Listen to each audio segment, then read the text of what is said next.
The letters P, Q, and R are entered into a 20 by 20 table following a repeating diagonal pattern.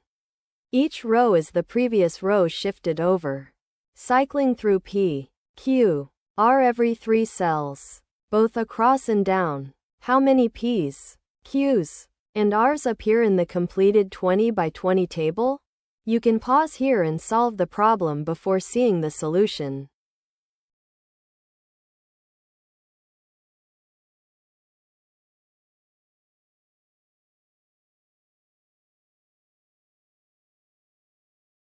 Here is the key idea. The letter in each cell depends only on the column number minus the row number. Take in modulo 3. That means every cell along the same diagonal carries the same letter. Let Q be the letter where the column and row agree modulo 3. That is, where column minus row is a multiple of 3. So everything comes down to the residues modulo 3 of the numbers 1 through 20. The residue 1 values are 1, 4, 7, and so on up to 19.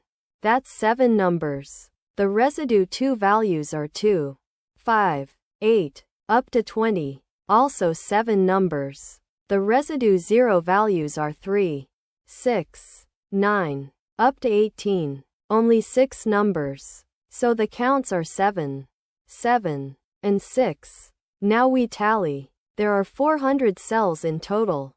A cell holds Q when its row and column have the same residue, giving 6 times 6 plus 7 times 7 plus 7 times 7, which is 36 plus 49 plus 49, equal to 134. Each of the other 2 letters, P and R, gets 42 plus 49 plus 42, which is 133, and 133 plus 134 plus 133 is 400, as it should be.